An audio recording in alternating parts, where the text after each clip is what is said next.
having it, Sarah? Oh, I'm just going to go and have a quick snack.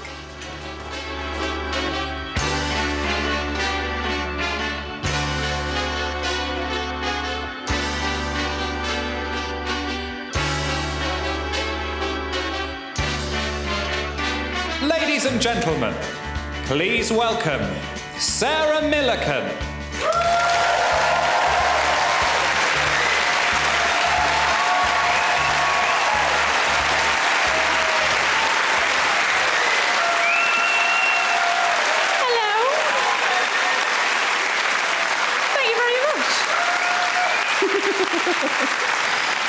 Thank you very much. What a lovely warm welcome. Thank you very much. How are you? Are you well?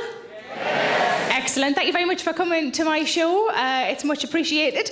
I was going to start off with a bit of advice. I'm not really very good at giving out advice. I'll give an example of how. I was in a supermarket and I saw this young couple wandering round, and the girl said to her boyfriend, "Have we got everything?" And he said, "I think so." And I looked in their basket and all they had was a bottle of rosé and a cucumber. There's no way they've got everything else they need in for a salad. And what I should have said is, lube, love. That's what you need. Lube. But I didn't. Just got to learn the hard way. Well, the bit of advice I've got is for the ladies in the room. I've discovered as a woman how you know whether or not you're overweight. It's during the throes of passion when your partner picks you up. Whether or not they say 1, 2, 3 first. It's my favourite joke. It's getting less funny as the days go on. Well, thank you very much for coming to the show. The show is called Chatterbox because that's kind of what I've always been. Talking was sort of the only thing I was criticised for at school. By the teachers. I was criticised by the other kids for loads of things. Something of a nerd. It's really hard to believe, isn't it? I think it's quite cool that the thing I was criticised for is now my job. That's quite cool, isn't it? Fuck you, teachers. Just hope the same fate didn't befall the school bike.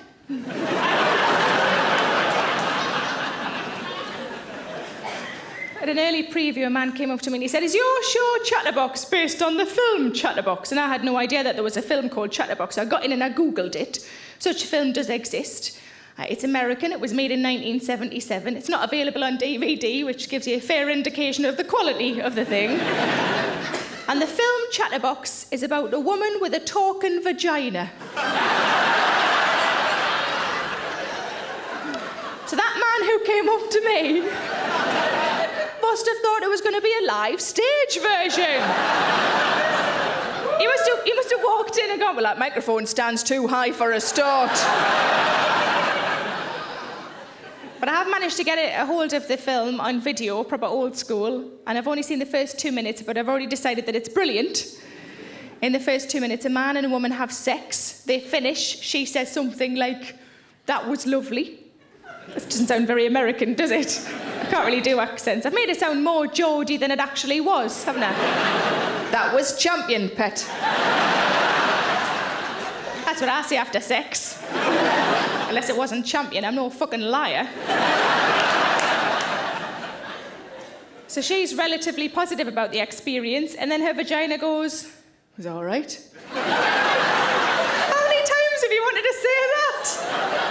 "It'll do. I'll do it properly on my own later on, don't worry."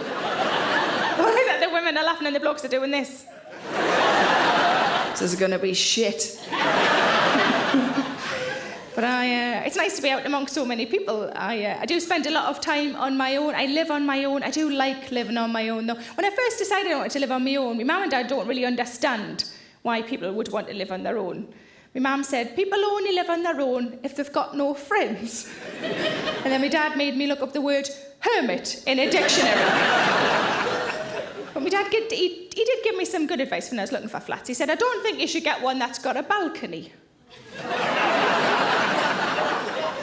What with living on your own, there will be a high suicide risk. Just wondered if I should have been bearing that in mind when I was viewing properties. You know, is that oven gas or electric?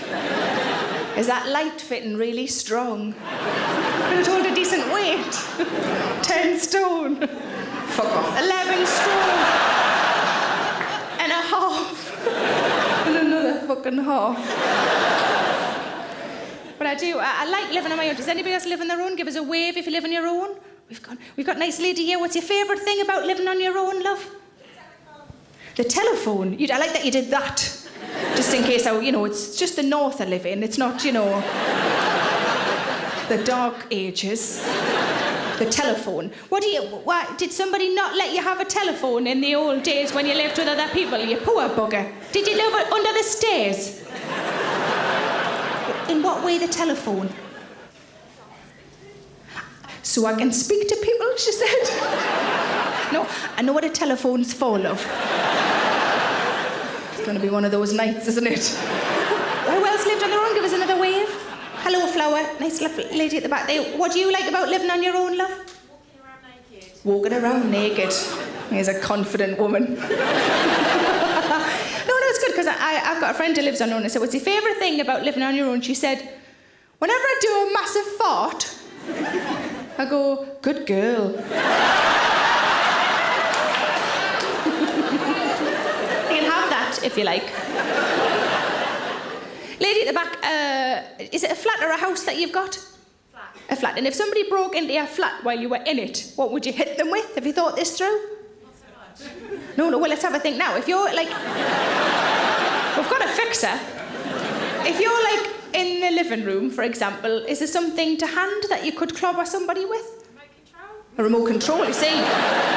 Multi-purpose. I can watch whatever telly I like and I can fucking hit somebody.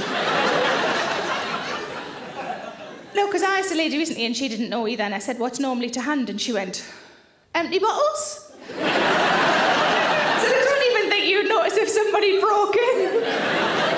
I don't care who you are. Shut the door on your way out. So I can feel a fucking draft. My friend's got a round-ass bat down the side of her bed. For protection. But she's been told by a policeman that that's not allowed. It's classed as an offensive weapon. The only way she's allowed to have a round-ass bat down the side of her bed is if it's accompanied by something it would normally accompany. So now she's got a round-ass bat and a round-ass ball as well. And I'm the same, because I've got a massive knife and a massive fork.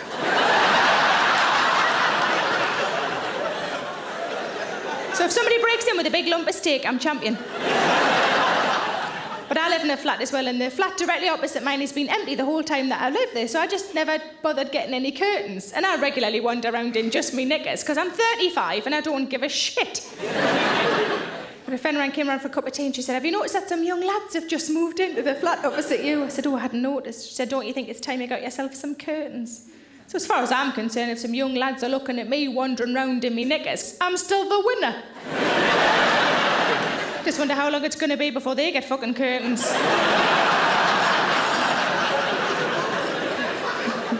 Look at me.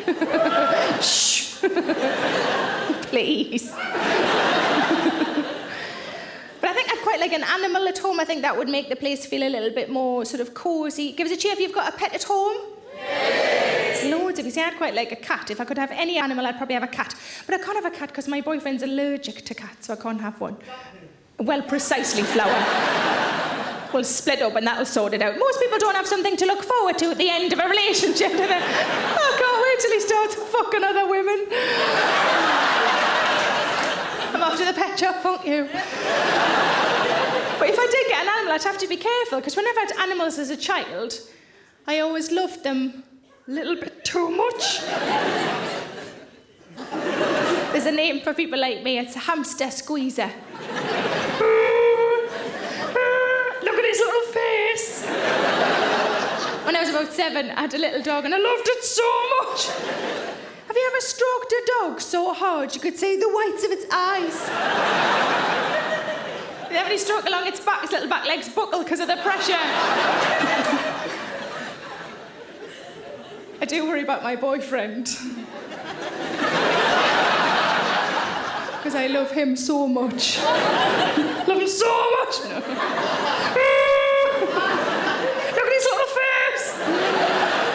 Is Spunk supposed to be red? No. That's a great reaction. The women are laughing and the blokes are going, don't do that, that's not fucking funny. Now is probably quite a good time to tell you that I'm a lot ruder than I am on the telly. So brace yourselves. But I tend to feel guilty as well. And the thing I feel guilty about the most at the moment is the fact that I don't give blood. Give us a cheer if you give blood on a regular basis. So if you could always be marketing. I think it's the marketing that's to blame, because I heard the advert on the radio, and the advert goes like this: would you like to save a life? And I thought, not really bothered. Do I know them? But I've heard that you get a half-hour sit down. Is that right? You get a half-hour sit down? Yeah? And you get a cup of tea, is that right? Oh, biscuit. Did you know about the biscuits? Who said biscuits? Where are you, love? Nice lady there. What kind of biscuits do they have? What's the best biscuit that they have at your place? Bourbons. Oh, Bourbons, and somebody in the middle went, yeah. Got a big Bourbon fan in tonight. So can anybody do... The Bourbon's pretty good. Can anybody do better than a Bourbon at their blood place? Club biscuits. Club biscuits. Who said that? Where are you, fella? Hello, fella. Do they have a variety of club biscuits or just the one flavour? I'll just go for the orange one. You just go for the orange ones. You're not a hero at all, are you? Just going for the free orange clubs. Excellent. We've got... Are we going to get any better than an orange club? I don't know. What was that? Party rings. Are you 9? Are they fanned out, like on a plate, all fancy? That's what I'd want. Jelly and ice cream as well. That would... Party rings. I haven't had a party ring in years. Can anybody do better than party rings at orange clubs? No, that's it. They've got no... I'm sorry. I could compete with the lady with the Bourbon, but I'm fucked against the orange clubs. But you see, this is the sort of thing that we need to know, isn't it? This should be in the advert. The advert shouldn't be, would you like to save a life? The advert should be... Do you like sitting down? I do love sitting down. Do you like cups of tea? I love cups of tea. We've got party rings. Oh, if you've got party rings, why don't you see if you need some fucking bone marrow while we're on?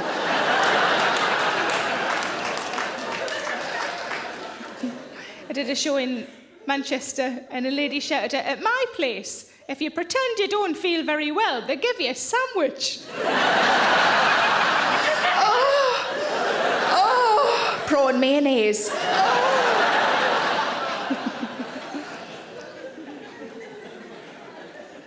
But in this job, I tend to travel mostly around the UK. I'm from a place called South Shields originally. Have we got any northeasterners in? Yeah! Excellent. The loud women. Hello. No, welcome. Thank you very much for coming. Because I'm from South Shields, but I actually live in Manchester now, and I mostly work around the UK. Occasionally, I get to go abroad. I went to Australia last year for the Melbourne Comedy Festival, which was great. It was great until it came time to coming home, when because of the fucking volcano, got stranded for an extra week. And you find you don't get any sympathy of your friends if you tell them you are stranded for an extra week. My friend said, you are stranded for an extra week in Australia. Well, boo fucking who? I said, yes, but listen to the word that you're using. It's stranded. It's not a good word, is it? You could be stranded on the end of Brad Pitt's cock and you'd want to go home eventually.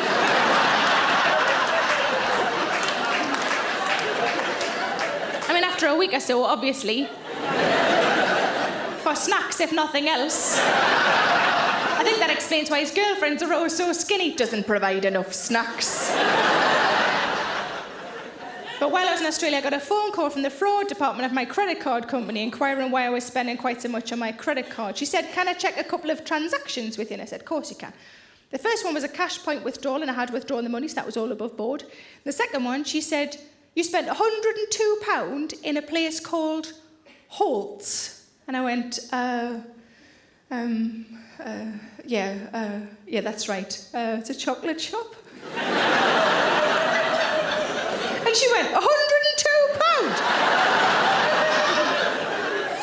And I went, yeah, it was for presents. For me. Because I was nowhere near Brad Pitt's cock. But I did get a new nickname while I was out there. I've never had a nickname before. I've been called things, but that's different, isn't it? I think that's bullying. My nickname is the cake pigeon. It's whenever I walk past a cake shop, Whenever I press myself up against a cake shop, I go, ooh.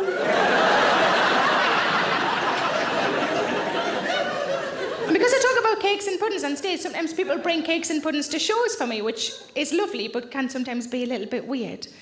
So a lady came up to me a few months ago. At the end of the show, she handed me a small round fruit cake and she said, "This is for you." And I said, "That's lovely, thank you very much. What a nice thing to do." And she said, "I'm sorry, it's just that. But it's all we had in." I said, "Have you been looking through your cupboards? It's not the fucking Harvest Festival, pet. You bought a ticket, you can just come to the show." Which really pissed off the woman behind her who was standing with a tin of fucking peaches.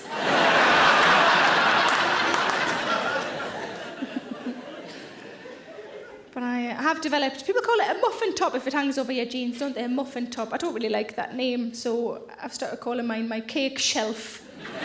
It's nicer, isn't it? Because it sounds like a good place to keep your cake. Somebody said to me, "Are you pregnant?" I said, "Only if I've been fucked by Mr. Kipling." And yes, it was exceedingly good.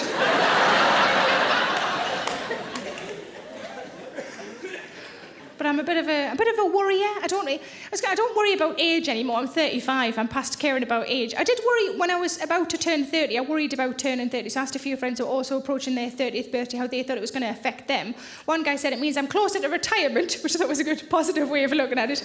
But my favourite answer came from a bloke who said, "I just need to make it to 34 and I've beaten Jesus at living." But I was going to say I worry about me weight, but not enough to do anything about it yet. Although I bought a cross trainer, but apparently that's not enough. Just to buy it. Although to be fair, it's in the spare room, and whenever friends stay over, I have to move it into the hall, and then back again, and I break a sweat, and I think, ooh, it's paying for itself. I think the problem is just the fact that I eat whatever I like and I don't give a shit. Some people who are very similar to me, and you're just... It's probably the longest our mouth's been open without some fucking food in it. Exactly the same as me. It's a fucking hobby. No, I think because I was in a restaurant with my friend and I said, "I like it in here because they've got multicoloured food." And she said, "I think you'll find they're called vegetables." But I don't worry anymore about the fact that I can't really see me fanny.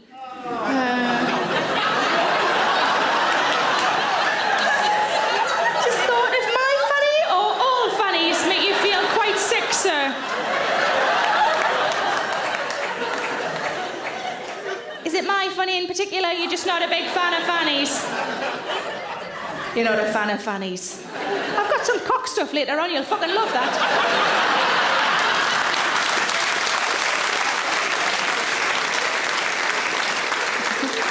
I don't need to say me fanny anymore anyway, because I've got people for that now. Well, person. People sounds bad, doesn't it? Well, there's two. It's a job share. I can't see me fanny because of me belly, but I can't see me belly because of me tits. Hooray! As long as they stay, I'm all right. If they go, I'm fucked. Well, probably less so. But I started buying women's magazines. I quite like women's magazines. And I bought one recently because on the front cover it said that some female celebrities had put weight on and that they were now curvaceous. I thought, let's have a look and just see how curvaceous they are. So I flicked through, and the fattest woman in there, it said that she had ballooned. I repeat, she had ballooned to a size 12. Size 12. I give my right arm to be a size 12. My right arm might be a size 12. But I've discovered the most horrific way you know you've put weight on. I don't think this is commonly known, so I feel like I should sort of spread the word. This happened to me in January, and it is genuinely upsetting. Where my boyfriend lives is a block of flats, and round the back of the block of flats is a car park. In order to get into the car park, you have to go through like a barrier, like an arm that lifts up when it senses a car is near. I mean, I was carrying 2 big bags of shopping, but it still thought I was a Peugeot 206. But a friend of mine... actually, no, I'm not going to call him that. It's not appropriate. I'm going to call him a male acquaintance. Let's do that. A male acquaintance of mine with whom I have never had a dalliance said to me, "You know what? If you lost a couple of stone..." I said, "The rest of this better be a fucking equation."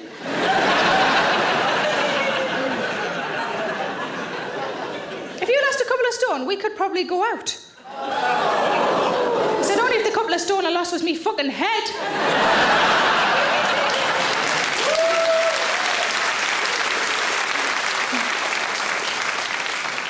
But I was on holiday with my boyfriend last year and he lifted me up like in a romantic fashion, you know, and put me down again, obviously, in a different place. Otherwise that would just be weird, wouldn't it? We had to guess the way to the lady stall at the fairground. Too fucking much. And when he put me back down, because I'd been reading a bit of Jane Austen on holiday, I came over all sort of... like I needed a fan. And I said, was I very heavy? And he's supposed to follow the lead and say something along the lines of, why, you weighed no more than a dried leaf. Well, he didn't. He went, manageable.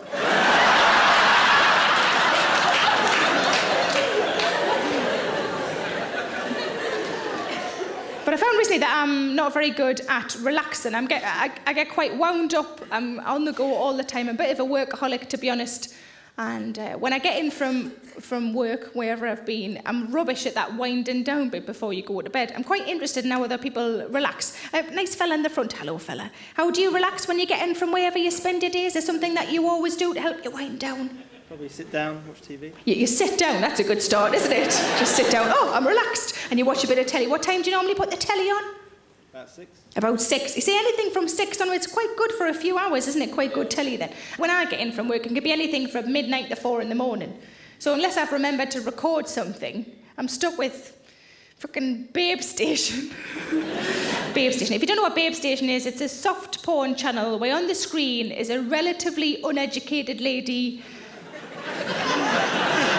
I'm guessing, and she's on the phone, and across the bottom of the screen is a telephone number that you can ring, presumably to talk to her for sexual reasons, although I don't think there are any rules that say you can't ring her up and chuck her a couple of sums and see how she gets on.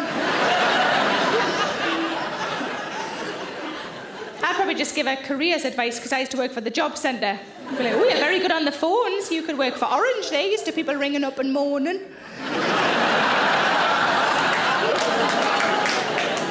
So we've got a bit of telly watching from the fella at the front, thank you very much. What about nice fella there in the nice blue shirt? What would you do to relax? Take the dog for a walk. You take the dog for a walk. So is it the exercise or the fresh air or a combination of the two?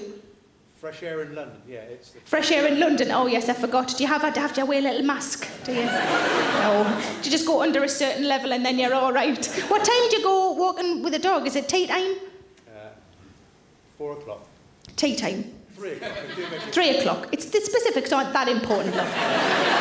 We'll come back to me in a minute, don't worry. 3 o'clock, so that's afternoon. Because I used to go, like years ago, I used to go running. I know, fuck off, it's hard to believe. It didn't last very long. But I used to go running around the park, but really early on, because there's a window that you can go, because it has to be before everybody gets up to go to work, because they're the people that point and laugh. But after the dog walkers, because they're always the ones that find the bodies, aren't they? It is, isn't it? It's always that. It's always, oh, found by a dog walker. Thank fuck I went out after them. So we've got a bit of walking the dog. What else do we do to relax? Let's get people shouting out. Self-gratification. Okay, do you just tell yourself you're brilliant, or do you have a wank?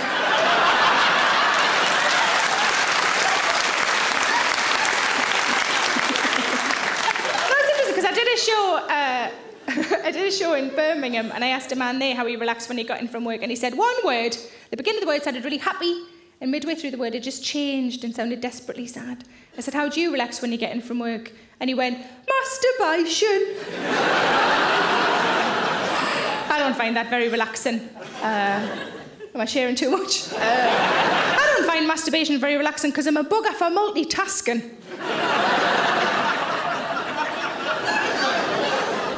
I've been known to put my tash cream on and go, I've got 5 minutes, I'll have a quick... Make sure you don't mix your hands up, though. And you know what? You get it done on time, because if you don't, you can smell burning flesh. And some people are genuinely appalled by that. And other people are going, that's a really good idea. How else do you relax? Shout out different ways? Wine. Well, it was a non-specific amount as well. Wine. don't really drink very much. Anybody a bit like me doesn't really drink? Oh, they sound so sad. We're going to drive these fuckers home tonight. Are we big drinkers? Cheer if you do like a drink then.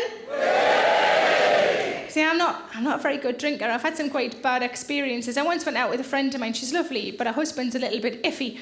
And went out for a few drinks. And the next day I was really ill. And I rang her and I said, I've got no idea why I'm this ill. We'd only had like 2 glasses of wine. And she said, oh, that'll be Dave. He will have spiked your drink. I said, really? She said, oh, yeah. He spiked mine once with speed. But I didn't mind so much because I got loads of hoovering done.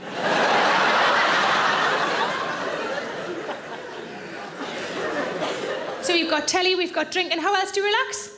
Knitting. Who the fuck are you? Where are you? Knitting. You're from Bolton? Hello. It means nothing to them, but hello. Oh, okay.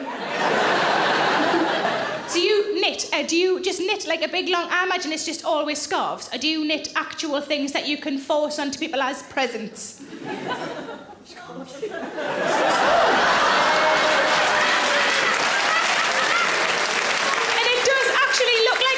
Well done, lady. That's... Oh, have you brought it in case you're a little bit bored during the show?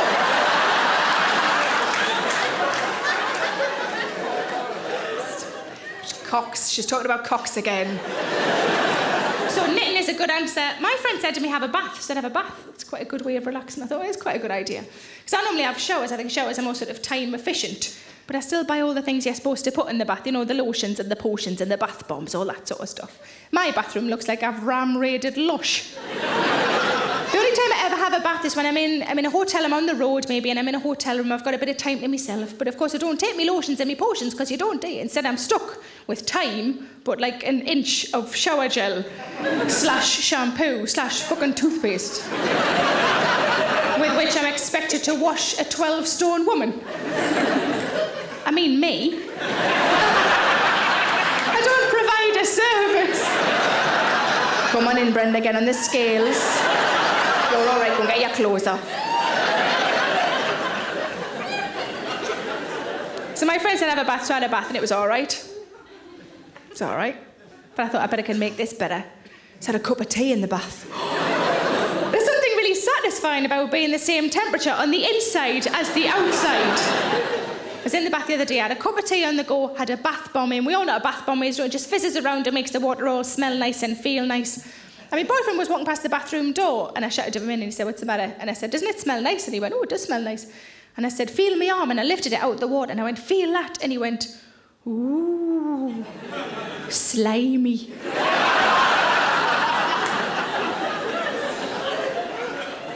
So I relaxed for about another 20 minutes and then it was time to get out of the bath. But I still had a little bit of tea left and I thought, I'm not going anywhere till I finish my tea. So I just pulled the plug and let the water all drain out. And I ended up sitting in an empty bath. I felt a little bit beached. But it wasn't altogether a horrible experience. Nobody was like spraying us with water trying to keep us alive. So I finished my tea and as I stood up to get out the bath, a tidal wave of water came from behind me. I was totally confused. I looked at the front and it was empty. I looked behind, still about that much. I'd formed a seal around the bath with me arse.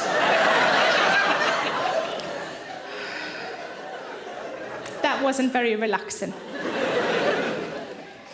But I do sometimes struggle with sleeping as well. Just occasionally I have the odd bout of insomnia and I thought maybe I'll buy a CD and get these CDs that have got soothing sounds and music on. I thought maybe I'll get one of those that might help us drift off to sleep.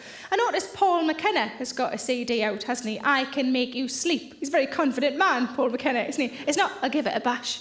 I Can Make You Sleep. He's also got I Can Make You Thin, which I had thought about getting because it sounded like a challenge for him. I can make you thin. Can you, Paul? Bring it on, motherfucker. But he's also got I Can Make You Rich, and I thought, I wonder if that's his happiness box set. Thin, rich, sleep, done. When I first started going out with my boyfriend, I was living in a flat where the boiler was broken and it was freezing, and he sent me a text, and the text said, if I was there, I would make you warm, I would make you come, and I would make you breakfast. And I thought, now that's a fucking box set, isn't it? I'm not suggesting that should be Paul McKenna's next box set. I can make you come. Can you, Paul? Oh, fuck, he just did. He's good. I thought I was giving up smoking.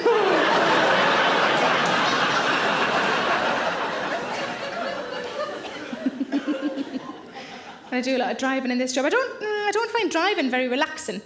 I get quite stressed behind the wheel, and I bought something recently that I thought might help in certain situations. And what I bought was a Shiwi. Now, some of you know what it is.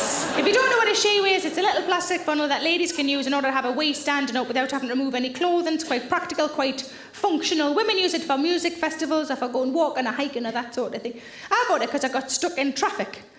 I wasn't just like at the lights for ages going, come on, fuck it, I'm just gonna piss myself. Now, I was driving on the M6 between Manchester and Birmingham, and a lorry jackknifed, and there's 150 cars stuck for 2.5 hours. And all of the men were getting out of their cars, they all had a bit of a chat with each other, and then they stood in a big long line on the hard shoulder and had a wee, and I was really jealous. So I got in, ordered a Shiwi, it arrived, it's pink, obviously. And I also bought an extension pipe. So I thought, if that ever happens again and I get to wee alongside the men on the hard shoulder, wouldn't it be great if I had the biggest cock? Is that all you've got, love? Has anybody got a shoulder I can rest mine on? But I'm quite practical like that.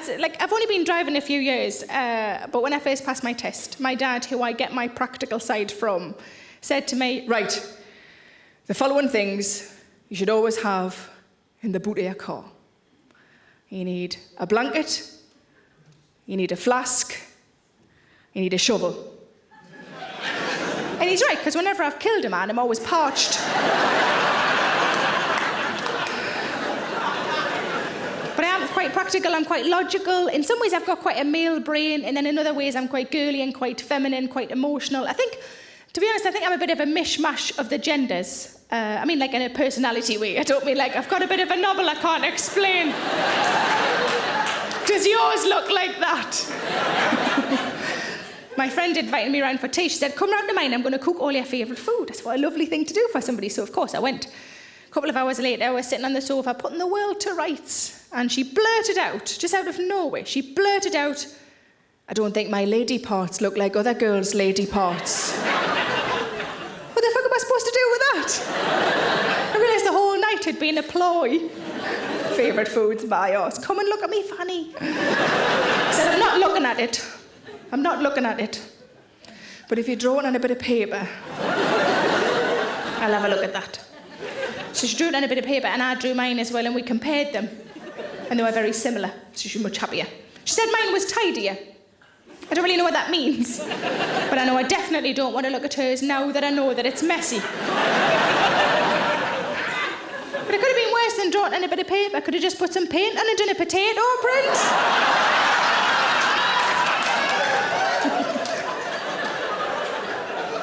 Sometimes wouldn't even need the paint.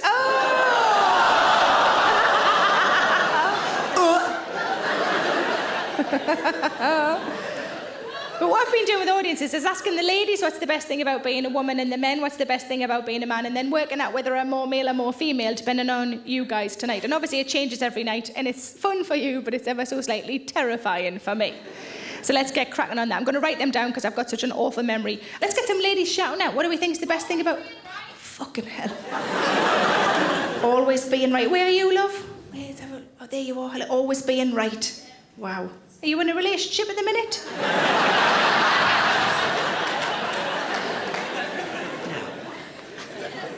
You are? Is your partner with you tonight? Are you all right, love? Yeah. Always being right is a good answer. And we need a couple more from the ladies. Best thing about being a woman? Free dinners. Free dinners? Where are you? Free dinners? Okay. Who pays for the actual dinners? He does. The fella? Yeah. Okay. They're not really free, though, are they, love?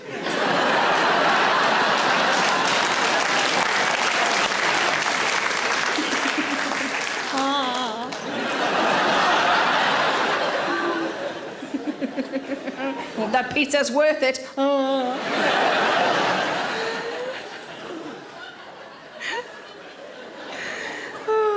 Wow.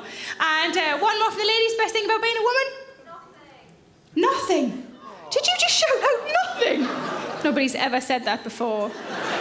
What? Why don't you like being? Are you are you due a big operation soon? Or? I'm done. I've had enough. I'm gonna get a cock. Would you rather be a man? Maybe. Oh, you're not really sure. So you're not. Okay, I'm just gonna put indecisive down for you. Maybe that fella will buy you a dinner. Then you would change your mind. Wow, shallow as well. Let's get some ladies shouting out. What do you think the best thing is about being a woman? Tits.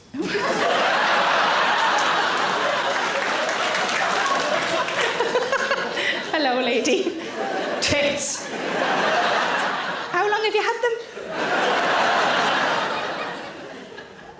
Quite a while. I got mine when I left school. I mean, that's when they grew. I don't mean like, you've done quite well in your GCSEs. Have some tits. Tits is a good answer. Thank you very much, lady. And there was another lady shouted out, but I didn't... Are you upstairs or downstairs?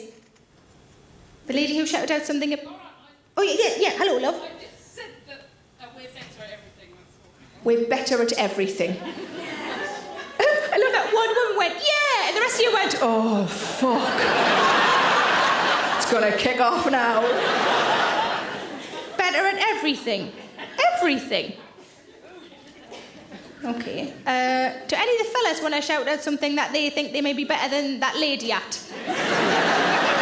Pissing through letterboxes.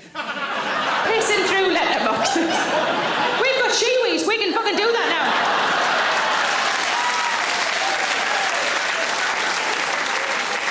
Maybe you are right, lady. Well done. And we need one more from the ladies. Best thing about being a woman? Being psychic. Being psychic. Okay, are you trained? No. Are you in a relationship at the moment? Yes. Is this... Oh, lovely. Hello, lovely lady. Tell me, is your lovely lady psychic? No, she's not, is she? It's because it's not real, is it? The reason she's not is because it's not possible. What do you think I'm thinking now about you?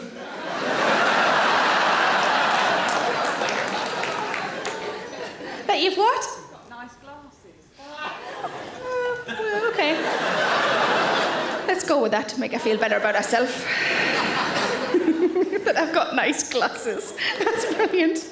No, that you're a loon is what I was thinking, but whatever. Okay, let's get some fellas. Nice fella here. You're quite young. How old are you? I'm 23. 23. What do you think's the best thing about being a man, love? Saturday in football. Saturday football. Do you play football or is it watching? Watching. Is it going to kick off if you say who you support? Will it kick off? No, it should be alright. Should be. Are we ready? Who do you support, love? I'm an Arsenal fan.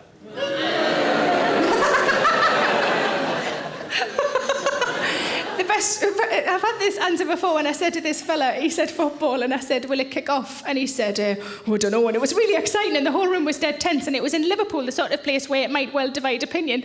And he went, Hull, and everybody in the room went, who? Watching football is a good answer. Thank you very much, love. Let's get some more fellas. The fella who shouted out about pissing through letterboxes, is that your answer? Yeah, that's it, nothing else. Nothing else. The best thing about being a man, that's it, done. Pissing through letterboxes. I've got a shiwi now. I'm definitely going to have a go at that. There was a bloke said the best thing about being a man was peeing standing up. And I said to him, oh, where's the weirdest place you've had a wee? And I was doing this, and he went, in a water bottle on a stage once. I'm very thirsty, it'll be champion. So thank you very much, fella. Let's get some more fellas shouting out. Best thing about being a bloke? Not being a woman. Is that you there, fella? What did... Oh, somebody saying not being... Was it you? Not being a woman. What do you think you'd hate about being a woman? Not being able to wait at the side of the road. Yes, you just take things that have been said before and pass them off as your own, love. What would you hate about being a woman? Not being right. It's gone from being quite a nice answer to like a rally, hasn't it? Bless him. She's just doing that, I'm sorry, face. Sorry, I have this all the time. He's a dick, I cannot help it. Well done, lady, for putting up with that shite.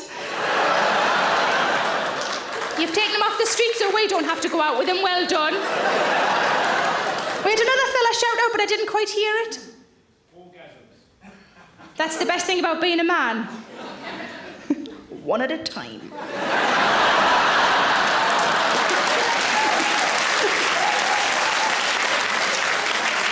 It's like, do you want that whole pack of biscuits? I'm happy with one biscuit. I'll come back to you in about half an hour and I'll try for another biscuit. His wife's going, It's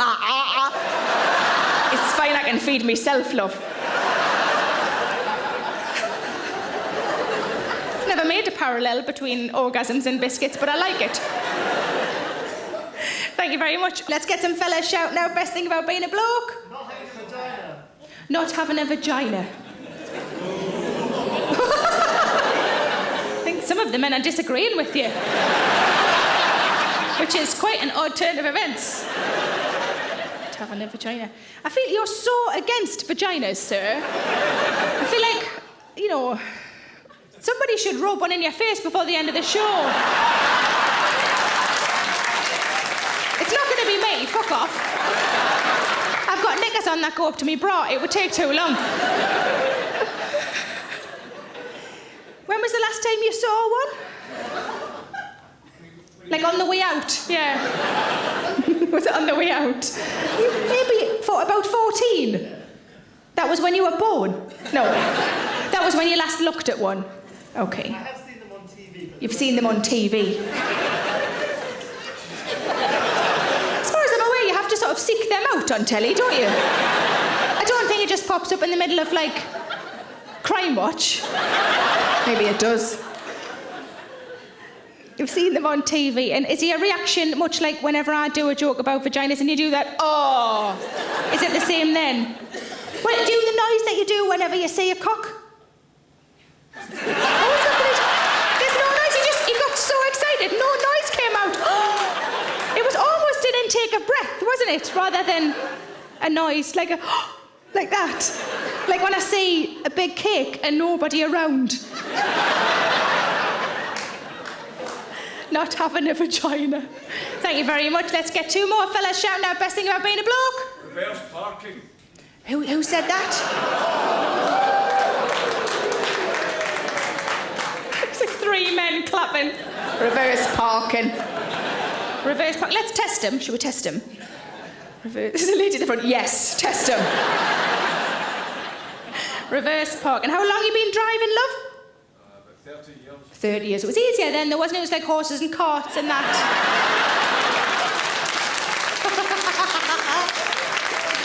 And can you... Let's test him. Can you reverse, like, in first time? Mostly, yes. Mostly. Oh, at least he's honest. Mostly. And can you... let's have a think. What else? Can you reverse round a corner? Yes. Fuck. Have you got any points on your licence? No. Yes. Ooh.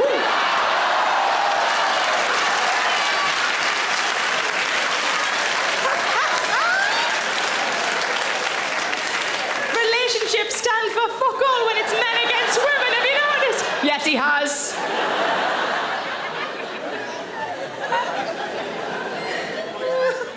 Officially my favourite answer now.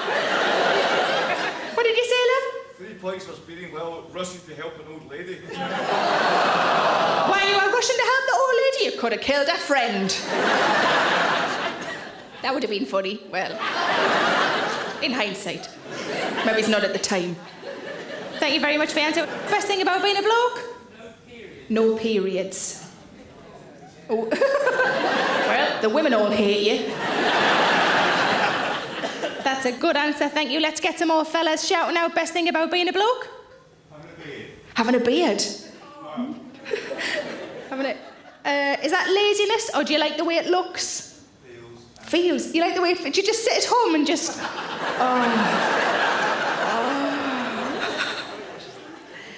Okay, I do this when I'm driving. And so, you know, people pick their nose when there are traffic lights. I do what I call feeling for beard. So I do that. Fuck, I've got one. Let's get some more fellas shouting out. Best thing about being a bloke? Grinder. Oh, there was one clap. You might have found a mate. Do you want to explain to those who don't know what Grinder is?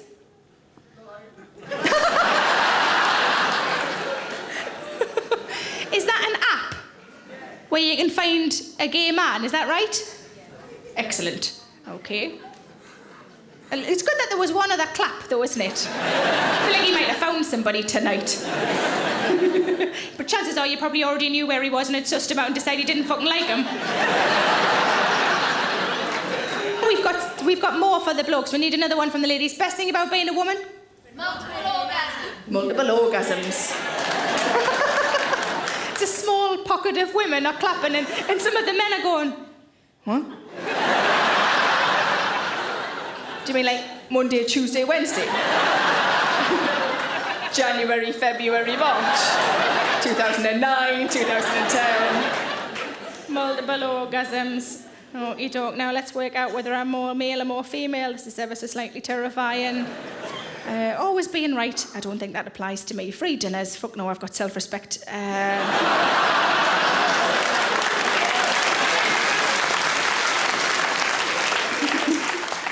Tits. I'm with you all the way, love. So I'm going to tick tits. Sounds good. I like that. Tick tits. I don't think we're better at everything not having a vagina. Well, I do, so I can't tick that one. And reverse parking. Sometimes I get it in first time and I'm genuinely surprised when that happens. Nobody more surprised than me. I just pull in and go, oh, it worked! So I can't tick that one. And I can't tick no periods. I clearly can't. I don't mean clearly. Oh. I mean, I have periods, but it's not. Is it? No. If I walk ahead, will you check the back of my skirt?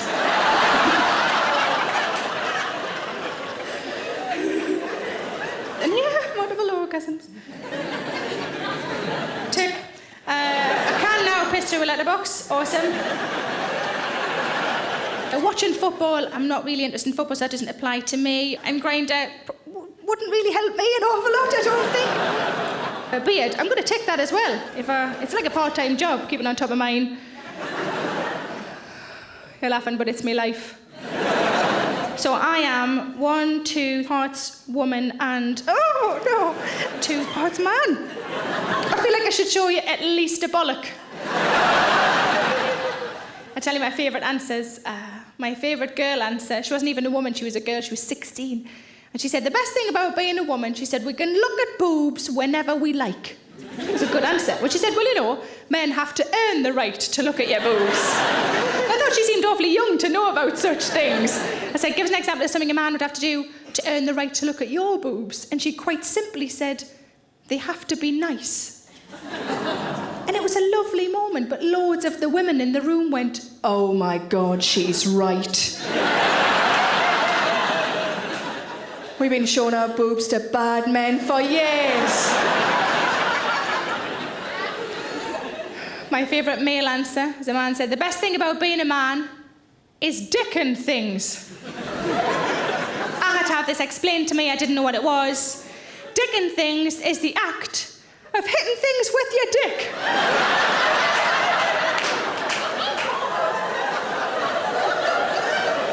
2 days after I met him,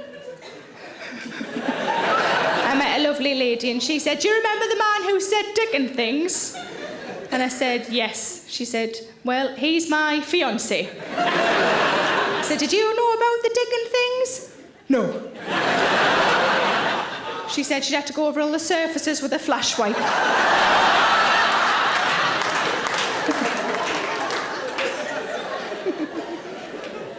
I've only been doing stand-up for about 6 years, and before that my life was quite substantially different. I was married, and I had a job that I hated so much I used to try and get knocked over on the way in.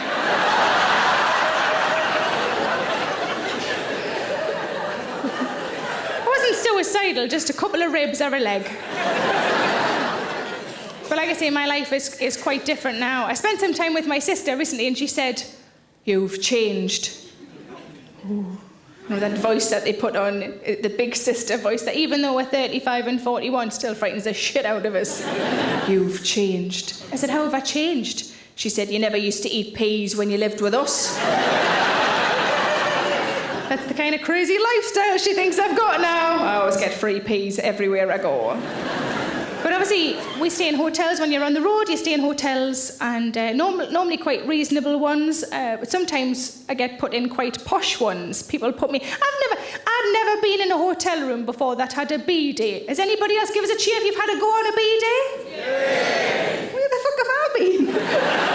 Has anybody got one at home? Yeah. Shut up. Who's got one at home? The knitter. You've got two bidets. Are they like side by side so you can, you know, at the same time? Well, we bought the house from some Italians. Oh, well, that explains it all. If you bought the house from some Italians, well known for their dirty bits. You've got an upstairs bidet and a downstairs bidet. That's amazing. Maybe you can answer this question then, because I'd never been on a bidet before. I know I'm 35. Shut up. So I'll have a go. I had a bit of time. But there aren't any instructions, and I didn't really know how it worked. Maybe you can answer this question. Am I supposed to face the wall? No. Is that not right? I didn't know. Is that not right? No. I didn't know. You see, but like I say, I had a bit of time. So I tried it both ways. One way was all right. The other way was bloody lovely. By the time I'd finished, you could eat your dinner off it. Although, of course, I'd have had to go back on then, because it'd be covered in gravy. Don't have bidets where I'm from, just have damp flannels. But I'm never going to get a bidet. I've got a flat with 4 rooms. I'm never going to get something that takes up so much space that I'd rarely use. Having said that, I have still got a cooker. I'm not very good in the kitchen. I know where it is, because that's where the biscuits are. I couldn't remember the verb to cook the other day, and I rang my boyfriend and I said, "I've just ovened a pie." But Jamie Oliver's got these 30-minute meals now, hasn't he? 30-minute meals, bless him. He still thinks I've got half an hour to do the tea. 30-minute meals, nothing to boast about. I can do a good spaghetti bolognese in 4 minutes on high. In 30 minutes, I expect to have ovened it, eaten it, fucking shut it out by then.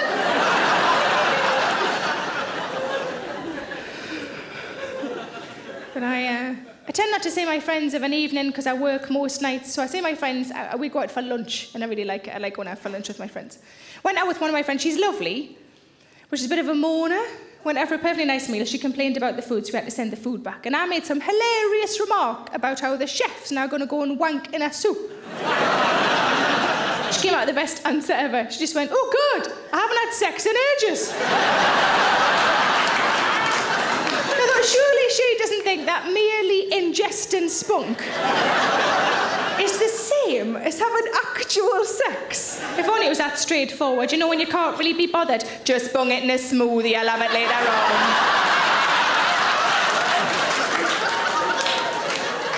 Could be one of me 5 a day.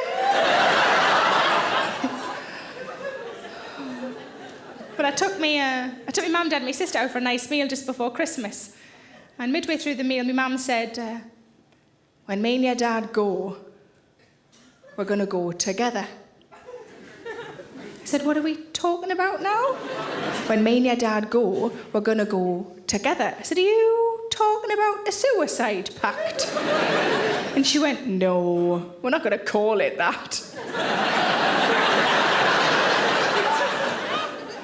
So I sort of did the what the fuck face at my sister, She quite calmly just said, "As long as they leave me a letter explaining it, because I'm not going to go to prison for them." Just getting steadily worse. So I looked at my dad, because my dad's like the voice of reason in our family. I looked at my dad and I said, "What do you think about this?" And he went, "First I've heard of it." He did look genuinely gutted as well. Like he had massive plans for what he's going to do after my mum had died.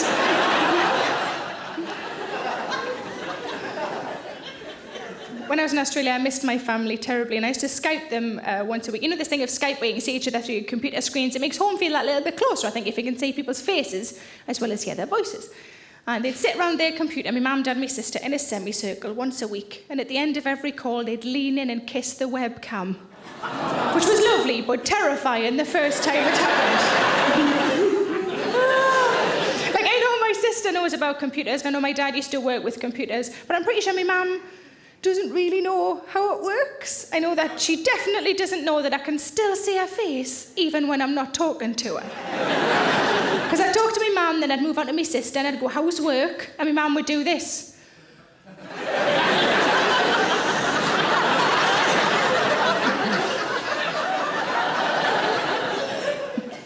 But I used to Skype my boyfriend as well, and I Skyped him every day.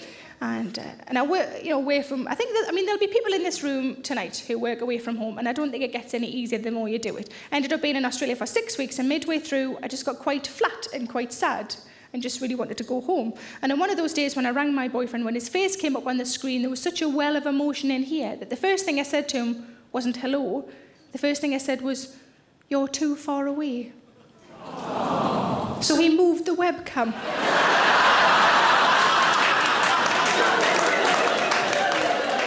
I didn't have the heart to tell him I meant geographically. He just got the laptop and went like that. Is that better, love? Bless him. But whenever I spend time with my sister, we always go shopping, because my sister's a really good influence on me. For example, if I buy makeup, I always buy cheap makeup, because if I buy cheap makeup, I can buy more makeup. That's how my mind works. My friend said to me the other day, she said, I like that glittery eyeliner you've got on. Where'd you get that from? I said, just from Asda. She said, really? I said, yeah. I said, it smarts a bit, but it was only £4.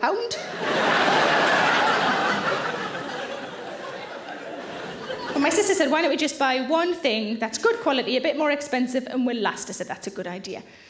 So I bought a blusher. And you know how makeup, all the colours have names these days, don't they? My blusher is called Orgasm. I was like, why does it have to be called Orgasm? Why can't it just be fucking peach? Peach. It would be more fun if makeup was a little swearier, though, wouldn't it? I like your nail varnish, thanks very much. It's called Shittin' Red.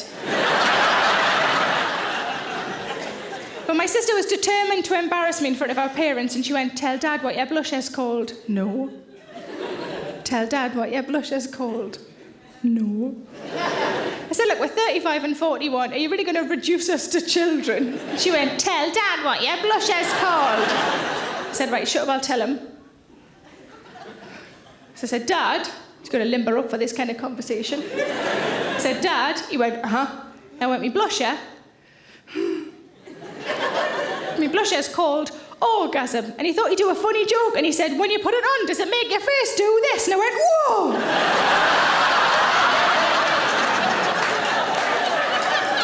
Whatever you're about to do, you must never do when I am there.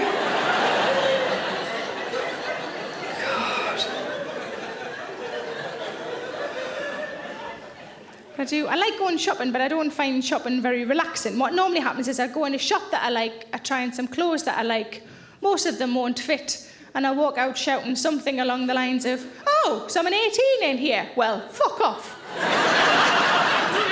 And then I have to go and buy a handbag to calm down, because you're never too fat for a handbag.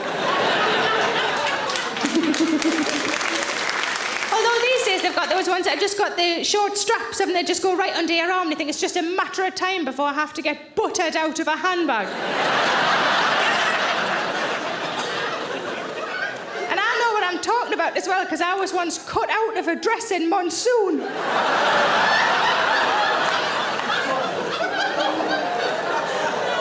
That wasn't my favourite day. The lady said, I'll just go and get the scissors. Why are you crying? Because I'm going to have to wear this dress for the rest of my natural life, and I don't even know if I fucking like it.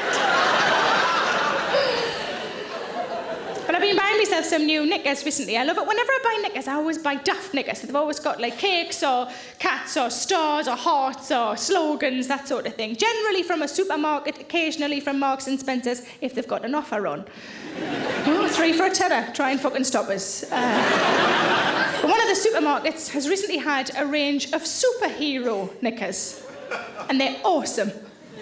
And I've got enough pairs now that I can be invincible for 5 days in a row. And I rang my sister because I thought she'll want to know about these. And she said, well, what sort of thing have they got on? And I said, I've got some with Wonder Woman on and some with She-Ra on. And there was a little pause and she went, the footballer.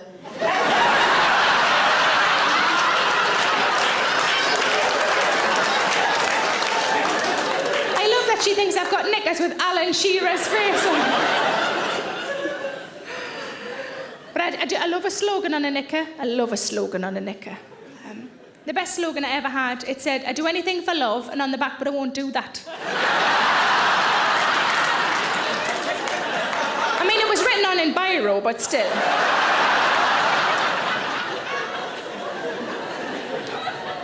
But I went into Marks and Spencer's recently to try some clothes on, and the same thing happens that always happens when you try clothes on in there. The lady took the clothes off us that I wanted to try on, she hung them on the rail, she gave us the tag, she swished the curtain, all very normal so far. But as she swished the curtain, her parting shot, she said, just give us a shout if you need any bigger sizes.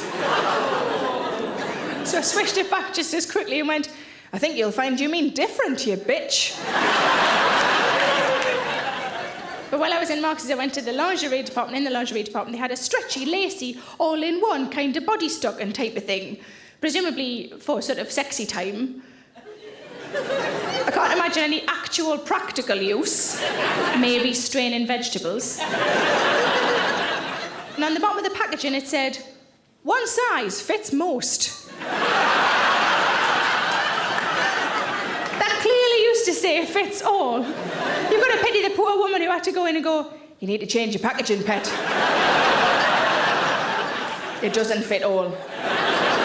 It's still on one leg.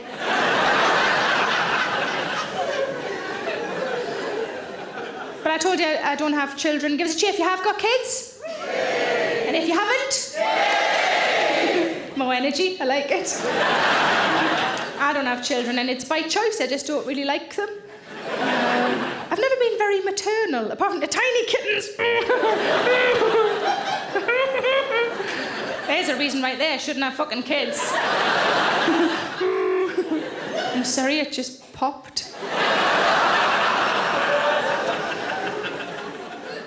But I think if you ask any woman who doesn't have kids what would worry them about having kids, the answer would always be childbirth. It's quite a reasonable thing to worry about, isn't it? Because what you're basically doing is you're forcing a person out. That's what you're doing, you're forcing a person out. I've never forced a person out. I forced a couple in. With a shoehorn. No, it was just me thumb.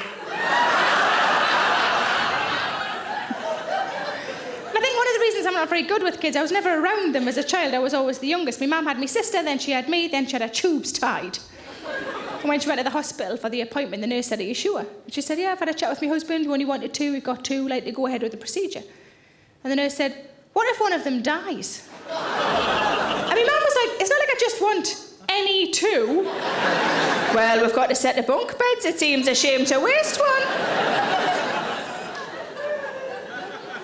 But I do have some friends who are mothers, and mothers do a brilliant job, don't get me wrong, but the kind of mothers that I don't like, and you all know one of these, are the kind of mothers who have 4 or 5 children and who think that you don't know how to do anything because you don't have kids. It can be the simplest of tasks, you know, the sort of thing, I know how to open a tin of beans because I've got children. Do you know how you'd know how to open a tin of beans? Because you don't have children, do you? No. Aww. I could probably open a tin of beans with me fanny, but I bet you fucking couldn't. With a ring pull as well. I say that so you don't think I've got a big jaggedy fanny.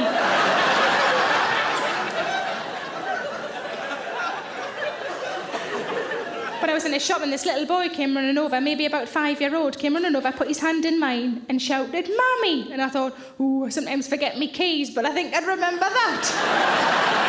And then his dad came over and I thought, wonder if this is like the best chat-up line ever. And his dad's gonna go, no, that's not your mammy. Remember, your mammy left us because my willy's too big.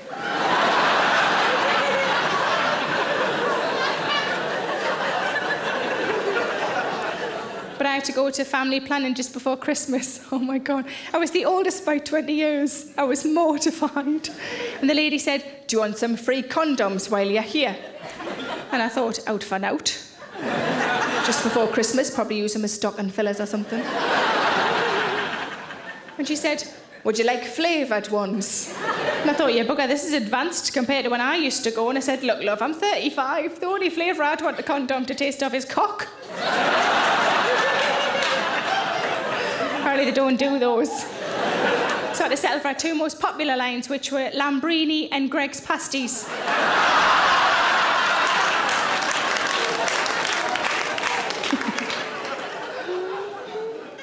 Told you there'd be some cock ones coming round for you, Flower.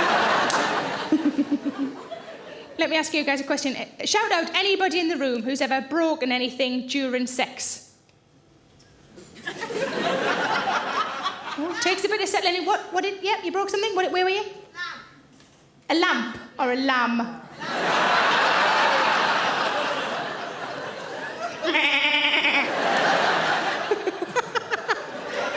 Where are you, love? Where are you? There you are. Hello, love. It was a lamp. What kind of lamp? It had a ceramic base to it. Ooh, a ceramic base.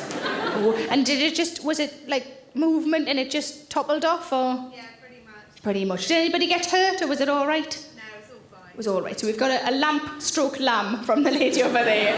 Lamp is a good answer. Thank you very much. What else we got? A bed. Where are you, love? Hello, Flower. Up there. And you broke a bed. Was it fixable, or did you have to buy a new one? You got a new one. Okay, there's lots of giggling going on there. Let's have a look. Is it the partner that you're with? Well,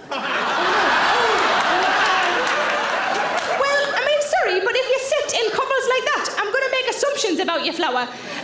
So it's this lady here, the one that's looking desperately like she wishes she wasn't here. So did you insist on the new bed? Was it a chance to get a new bed? It was at uni, and the landlord said you had to buy a new bed. Did he come in and inspect it? Did you lose your bond? That's what happens, isn't it, when you fuck a bed to death? Somebody's going to have to go. Was anybody hurt, or was it all right? It was fine. So we've got a bed, thank you very much, couple who love sitting next to each other so much. We've got a bed and we've got a lamp. What else we got? A dessert table. A dinner table. Who said a dinner table? A bird table.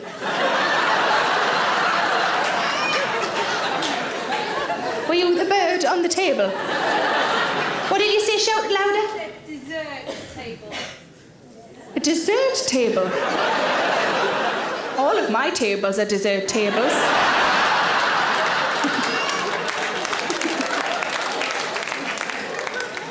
I'm just guessing, but are you quite posh?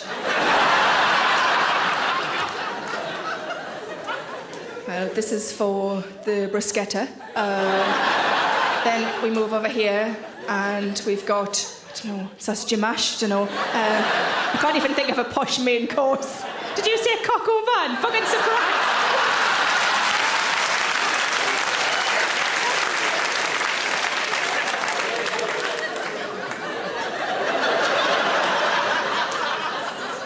He's got it on the fucking brain.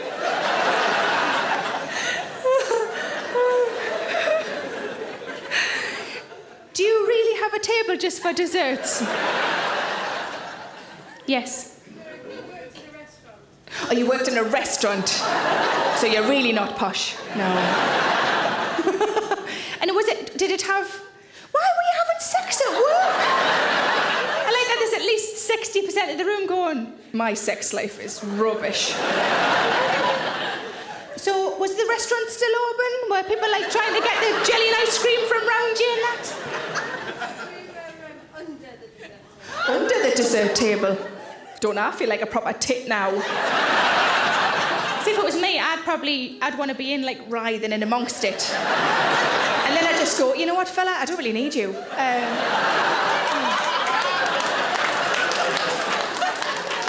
Oh, creme brulee. See, I thought of a posh pudding. Yes.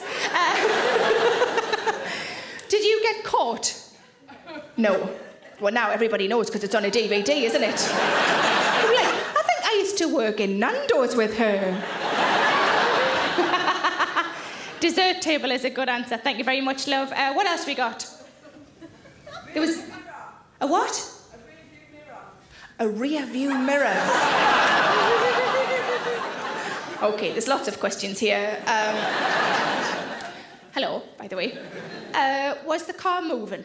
No. Okay, that's safety first. Got to get that out of the way.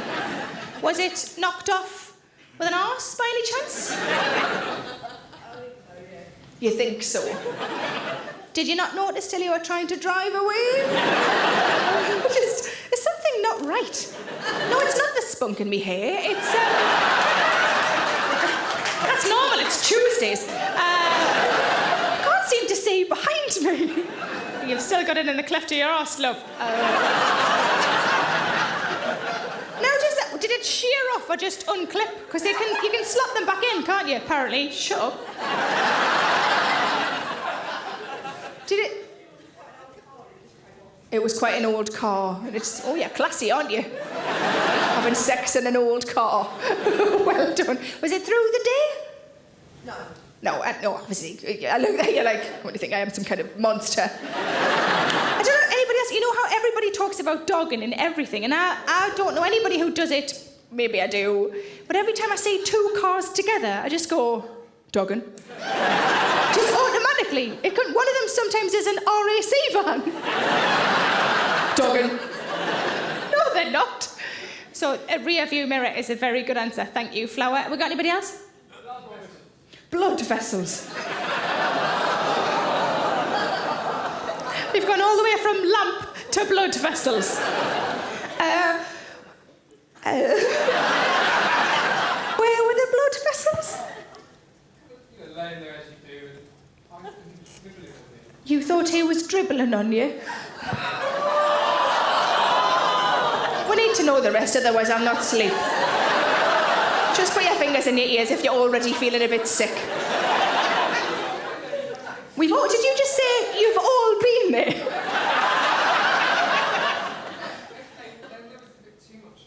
Too much dribble. It's a telltale sign, pet. You turned the lamp on and he looked like a butcher's slab. You looked like a butcher's slab. He was champion. He was ready for the next go.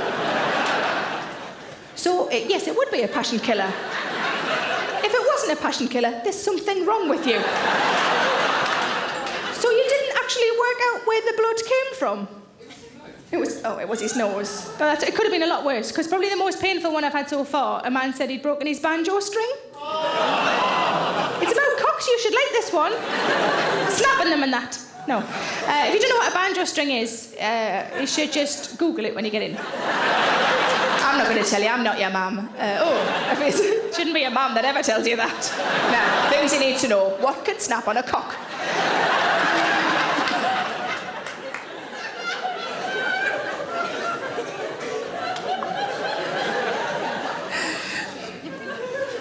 Noise when you say banjo string, though, and a lot of the people in the room know what it is, and other people are going, why was he playing a banjo? I don't get it. Doesn't sound very sexy to me. It's not a sexy instrument. Thank you very much for that, Flower. God, I hope everybody's all right now. Jesus Christ. There was a man, actually, I did a show and a man shouted out that he'd broken his foot during sex, and I said, did you carry on or did you stop? And he said, carried on. And I recognised his accent. He was a Geordie, and I thought he probably didn't even put his fucking pie down. But I know it's a very personal question, and I'm grateful to those of you who did join in. Thank you very much. What sometimes happens is people go, I'm not going to tell her in front of all those people, but I'll send her an email when I get in. And I'm like, oh, I've got an email. Oh. Although I have got a man who sorts my website out, so he actually filters my emails. Mainly because I'm not very technical, but also because for a while I was getting loads of pictures of men's cocks just sent to me. And now he can print them off so I can put them on the wall. Just as a border, it's not too much. Would you like to sleep in the cock room this evening? Well, probably the best one that I've ever had by email, a lady said she'd broken a man's pelvis. Yeah. It was a one-night stand. She was on top. He was screaming. She thought he was having a marvellous time. But my favourite one in a show, the lady said she'd broken a man's spirit. I think we've all done that from time to time. I brought my vibrator once, that counts, right? And normally when I break things, I give them to my dad to fix. I kind of do that. So I just watch it off the bedside cabinet and I got it going again. It's not really a joke, that one. It's just a tip for the ladies. But I told you I live on my own. My boyfriend also lives on his own. I think some people think that's quite odd that we've been together a few years and we don't live together. But we sort of feel like we've got the best of both worlds because we have a few days a week together and a few days a week apart. And it's sort of ideal. There was a time that he moved in with me for 3 months because he was between flats and it made sense. And I was fine with it because there was an end date. I'm a bit stuck in my ways. I love you, but bye. And while he was at mine, for those 3 months, I worked away for a week. And when I came back, some things had changed in my flat. And I said, love, one of the towels smells of bums. You got any idea what that might be? Without even thinking, he just went, that'll be me bum towel.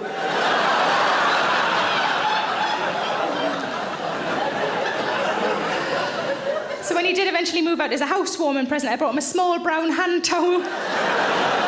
It's good because it's brown, he doesn't have to wash it, he can just crack it and use it again. Oh. But his mum came out his flat, his mum's lovely, she came out his flat and she said, got you a new duvet set. He said, I don't need a new duvet set. She said, you've got one that you just wash and put back on, this way you'll have a change. And he said, that's lovely, thank you very much.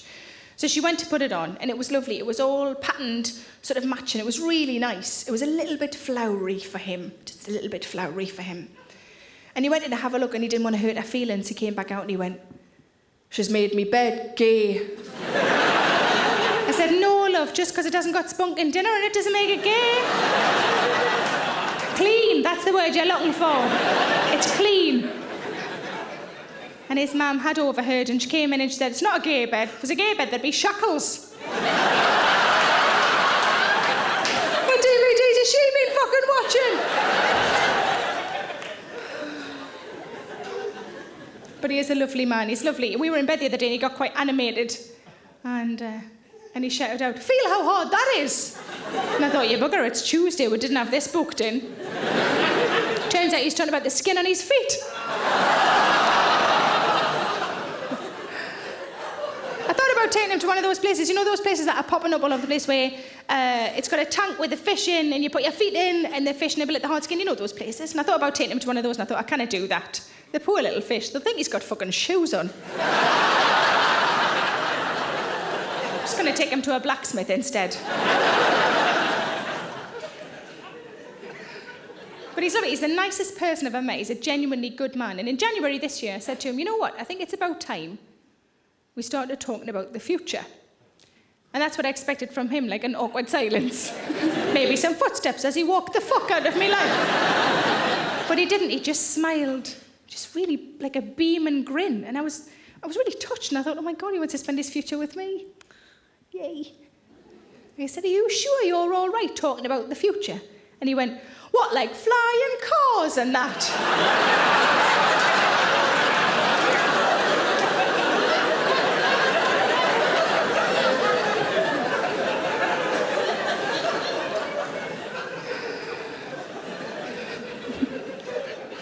But I've never cheated on a boyfriend and I never would, but I think I found the acceptable face of adultery. I was sitting on a train on the aisle seat and a blind man got on and he was using the tops of the chairs as sort of leverage to get along the carriage, understandably. And at one point the train wobbled and he lost his balance and he put one hand firmly on me boob and I let him. I even crossed over for when he came back from the loo.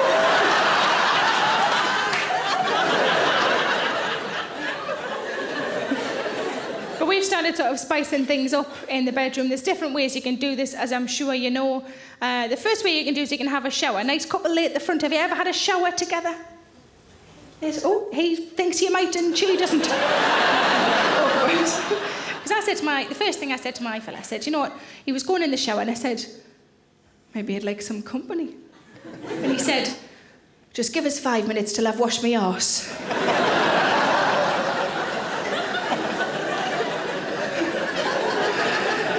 But whenever we have a shower, it always starts off really well, and then halfway through I realise this is just cleaning now, isn't it? There's nothing sexy going on anymore. It's when he says the words, arms up. But he is very thorough. Other things you can do, you can get dressed up as well. Got a nice couple in the middle here. Have you ever dressed up? Fella, have you ever dressed up like in an outfit? Or no, you haven't. How old are you guys? 38.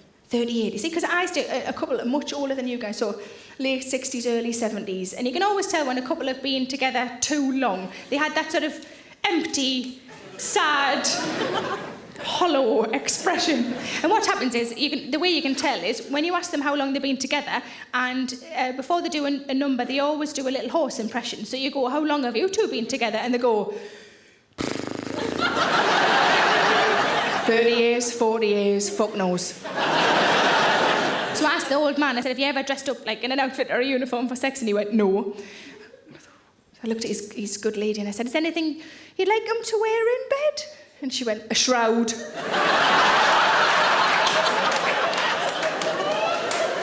But I also asked a young lad, much younger than you, so 16 or 17, I shouldn't have been talking to a 16-year-old boy about sex. But I just thought it would give us something to rub me button to later on. So everybody know, but people know what that is, don't they? Some people have different names for it. My friend said, what's rubbing your button? And I had to do a little action. And she said, oh, you mean checking your lettuce? Don't know what that is. But this young lad, 16-year-old, of course he'd never dressed up for sex. Just having sex is excellent. But I asked him if he was going to get dressed up, what would he dress up as? And he went, fireman, fireman. Oh, Spider-Man, Spider-Man. Although we're not talking about sex anymore, it's just pyjamas. I was going to say that I've dressed up, but I haven't really. It's slightly different. I was once on top, and he tried to put a sock on one of my boobs. It's not the same thing, is it? No girl ever wants to hear that her boobs are lovely and long. And it stayed on as well, and I wasn't sure whether to be pleased or not. Other things you can do, you can use food. What about, fella on the end, what kind of food do you think you could use in sex? Ice cream. Ice cream's a good answer. What about nice fella in a nice chutty shirt? What kind of food do you think? Chocolate? Somebody shout cucumber.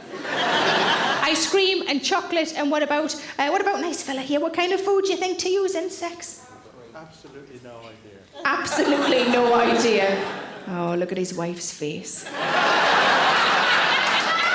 To be honest, she looks quite happy, like they haven't even needed that. We haven't got to that stage that you're at with your boyfriend of 5 years. Fuck off. No, because I like asking fellas, because fellas come out with a wide variety of interesting answers. I've stopped asking ladies, no offence to the ladies, but ladies always say chocolate. Chocolate sauce, chocolate cream, fuck it, I'll put a Twix up there, whatever. As long as I can have a chocolate bag afterwards.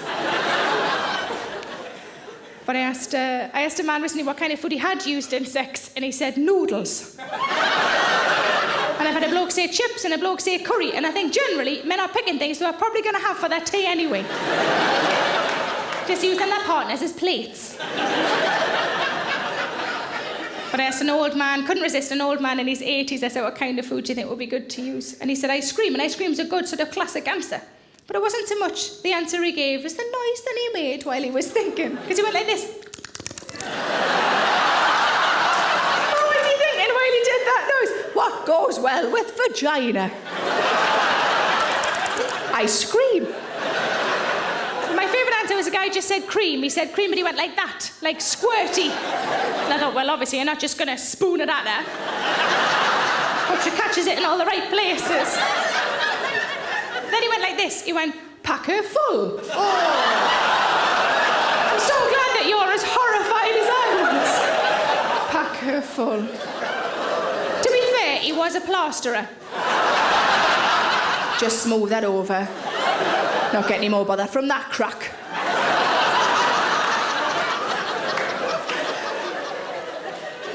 But the last thing you can do is you can do dirty talk on you. We thought we'd give it a go. We'd never done it to previous partners. We thought we'd give it a go. And I said, well, I'll start off, because I'm, an independent woman. I didn't do that. That'd be a really weird way of starting off, wouldn't it? I'm ready. And I didn't know what you're supposed to say, and I just went, ooh, I've been a bad girl. I'm sorry about that. And he just went, apology accepted.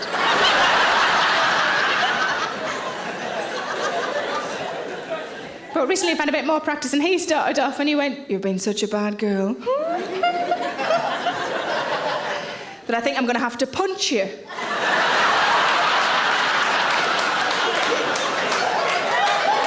He's gone too far there, hasn't he? But I misheard me and said punch, he said punish, which apparently entirely acceptable in terms of sexy lingo. But he hadn't really thought it through, because I said, what kind of punishment did you have in mind? He said, do the dishes!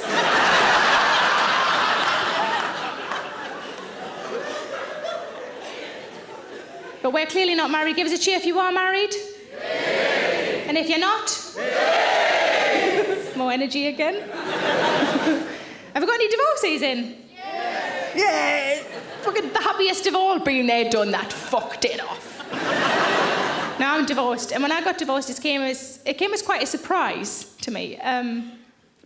Surprise is probably the wrong word, isn't it? Shock's probably a better word. Surprise just sounds like he burst out of a big cake. It would have been better had he done that, because at least then there would have been fucking cake.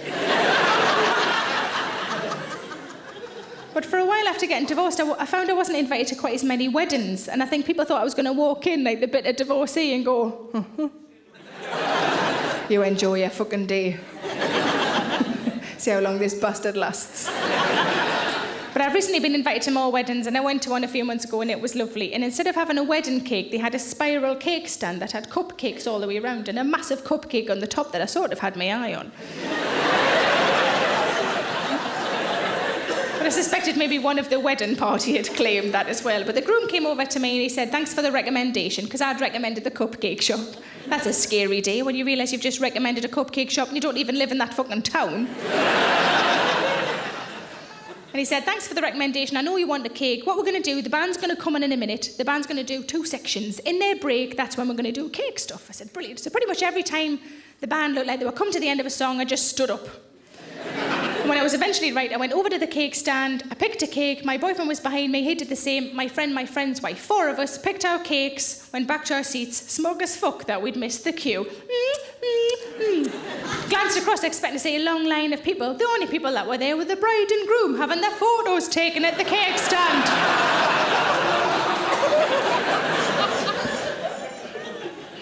The groom came over later and I said, I'm really sorry, but I think we might have jumped the gun on the cakes.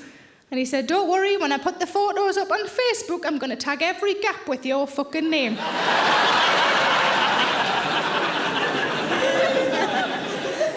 But me and my fella try and be romantic to each other whenever we feel like it. Sometimes we celebrate Valentine's Day, sometimes we don't. We didn't this year, we did last year. Last year, a few days before Valentine's Day, he said to me, I could do with some suggestions sort of on the present front. And I said, that's fine, because I know some women like a surprise, but I'm quite happy to know what it is, because I'm really busy and I don't have time to take the bugger back. So I said to him, there's a shop called Accessorize that I love. I said, you could pretty much get anything in there and you'd be on safe ground. I described the kind of thing that I like. I said, it's relatively inexpensive costume jewellery, sort of this sort of thing, sort of beads and little flowery earrings, sort of quite plasticky, quite girly, you know, quite cheap, nothing that looks like actual jewellery. And he said, fine, logged. I do love him, but that's what he's like, logged. And off he went. And I want to show you what he bought us. Bear in mind, the last thing I said to him was nothing that looks like actual jewellery. First thing he bought us was 9 pairs of identical diamond earrings. And just in case I was thinking, well, that's not enough diamond earrings for a girl who's got her ears pierced just the once, another 3 pairs of almost identical diamond earrings.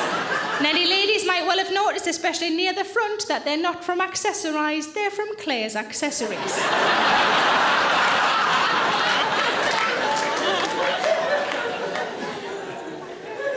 So I said to him, they're lovely, thank you. But you didn't make it to Accessorize then? He said, I went to the girl shop.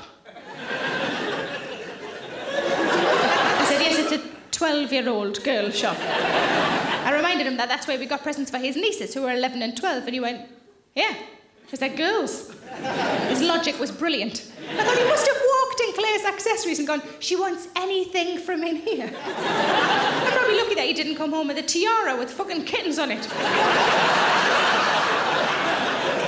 He said there's something else in the bag. Oh, great. He said, I got you a couple of bangles. I said, they're earrings. He said, they're bangles. I said, they're earrings. They're like, I'm off to McDonald's and I want to fit in. I said, they've got a little hinge so that you can get them in your ears. He said, that's so that you can get them on your wrists. He thought of everything, apart from anything I told him. I said, I just hope that when you got to the till, you didn't tell the lady that they were for your girlfriend, because if you did, you might well be on some kind of fucking register now.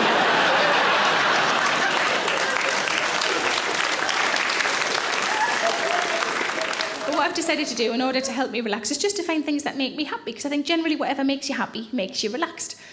And I thought at 35 that I knew everything that I liked, but in the last 12 months I found 2 new things that I didn't know I liked. The first one was courtesy of a nice lady on Facebook who said, I understand that you like chocolate, but I don't know if you know this fact, that if you have a square of dairy milk and a square of Galaxy at the same time, it's so good that it makes you do sex noises. I mean, like, good ones. I don't mean like, oh, get it out, get it out. I can tell some of you are now working out your route home via a newsagent. Please think the show should be sponsored, because I'm telling you all to go and buy chocolate. The show's not sponsored. But if your future show is called Dairy Millican, then maybe things have changed. The other thing I didn't know I liked, I told you I don't have kids. A friend of mine had a baby in August last year. And I thought I'd buy a present for the baby, because that's what you do, isn't it? I went into Marx's, went into the baby section, had a wander around, realised that while I don't like children, I really love tiny clothes. Picked up a couple of baby clothes for the actual child and then saw the smallest jeans I've ever seen. So I bought them and I didn't give them to my friend. I brought them with us to show you.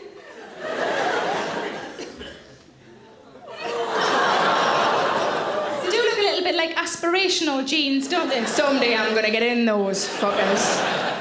But I don't know what to do with them. They've been in a bag since August last year. I can't put them in a cupboard because I don't have a cupboard for children's clothes. I can't bin them. Imagine finding a black bag with just those in. I might have to kill a child to avoid looking weird. But I was trying to think of different ways to justify keeping them, like, what if a baby visitor got caught in the rain? It has slightly sinister qualities as well, though, doesn't it? Well, let's get you out of those wet things. So I Googled people who like tiny clothes, thinking there must be more than me. There's probably a website. There might even be a support group where maybe tiny jeans could fit in. Nothing. The only name that kept coming up over and over again was Cheryl Cole. Because she fucking wears them. So if Cheryl Cole ever comes round to my house and shits herself...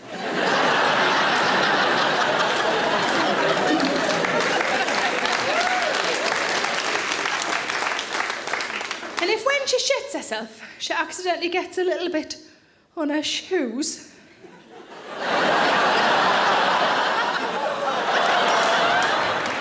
He's only like a month old. A different friend of mine had a baby a month ago, and I said to my boyfriend, I'm going to go and get a present for the baby, and he knows me so well that he said, while you're there, why don't you treat yourself? Yes. So I picked up a little cardigan, a little pair of jeans for the actual child, and then I saw those and I thought, I'm fucking having them. But I'm aware that it's weird. Don't worry about me, I'm fine. But I didn't want it to look weird to the lady on the till, so I made sure they're all the same age group and all sort of matched colour-wise, and I put them on the counter. And she said, these are lovely, aren't they? And I said, yeah, they're for my friend. My friend's just had a baby. And she said, oh, if that's the case, would you like some gift receipts? And I said, oh, just for the cardigan and the jeans, because I'm going to keep the plimsolls for me. Oh, shit. My friend said, are you going to get a denim jacket to go with them? I said, I'm not trying to build a tiny Bryan Adams.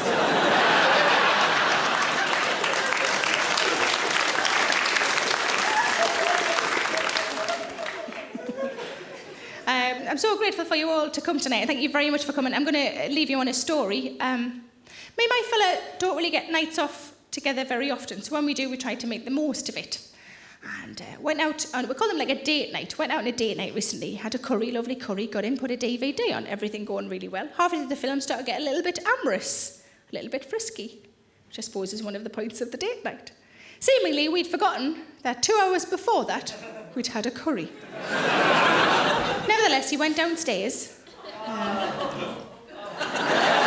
don't mean for a glass of water. I already told you I live in a flat, fucking work it out. The only reason he'd go downstairs is to do the bins. And that should never be a euphemism for that. Do you fancy doing the bins later on? It doesn't work, does it? No. So he went downstairs. Do you know I do like that as well, like in that little stupid voice? Downstairs. That's not how I ask him for it, by the way. Downstairs. You go downstairs later on. Will it do the bin? So he was downstairs. And there's no nice way of saying this to you lovely people, but I could feel a fart brewing. Nobody knows what to do they? There's no plan of action for this. So what I did, and I don't really know I did this, certainly don't know why I'm telling you lot. Similar to in the film Rain Man, I started going, uh-oh. Uh-oh. Uh-oh. And he carried on. Because as he told me afterwards, he thought I was doing an impression of Beyonce.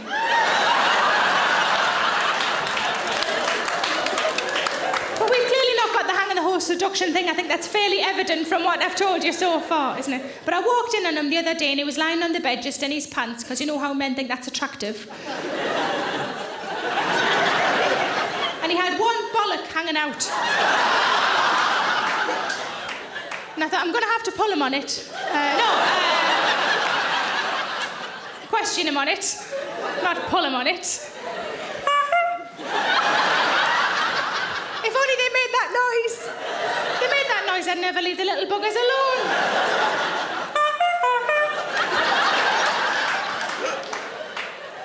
I said, do you know that you've got a bollock hanging out? He said, yes, I do. I put it out especially for you.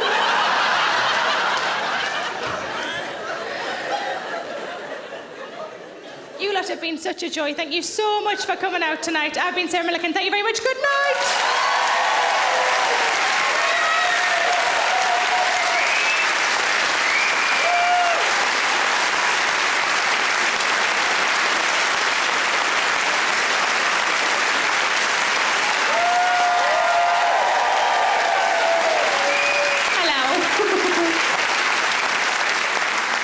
Thank you very much. I'll tell you a little thing and then I'll let you go home.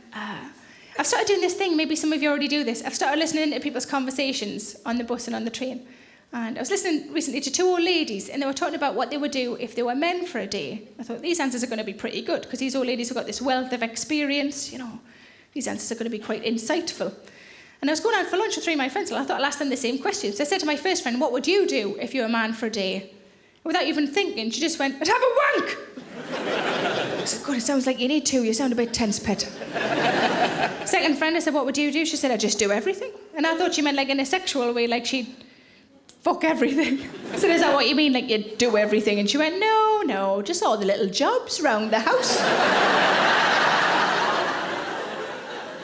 But these old ladies, different generation to me, my friends. In their 80s they were. And one of them just said, Edith, what would you do if you're a man for a day? The other one said, knowing my luck, I'd get a Tuesday. And what can you do on a Tuesday?